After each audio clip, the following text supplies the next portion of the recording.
অনেক সংগ্রাম পেরিয়ে, অনেক অত্যাচার পেরিয়ে আমরা কিন্তু এখানে এসে সমবেত হয়েছি। এই সংগ্রাম চলবে। এই সংগ্রাম সেদিন শেষ হবে যেদিন দিল্লিতে পরিবর্তন করে বিজেপিকে আমরা রাজনৈতিকভাবে বিসর্জন দিতে পারবো। আর বামপন্থীদের কথা ছেড়ে দিন, যত না বলেন ততই ভালো।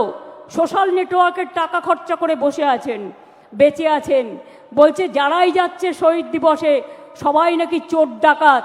আমি বলি তুমি মহারাজ সাধু হলে আজ আমরা চোর বটে। নরকঙ্কালের সরকার বাংলাটাকে শেষ করে দিয়েছিলে। রাম বাম শাম তিনটে হয়েছে একসাথে, জগাই মাধাই গদাই। এদের বিরুদ্ধে আমাদের লড়াই চলছে এবং চলবে। বামপন্থী বন্ধুরা হাজরার মোড়ে আমাকে মেরে ফেলতে গিয়েছিলেন 1990 সালে।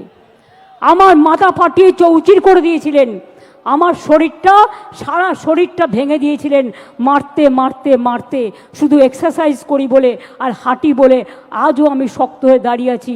আপনাদের 10টাকে আমি একাই নিতে পারি।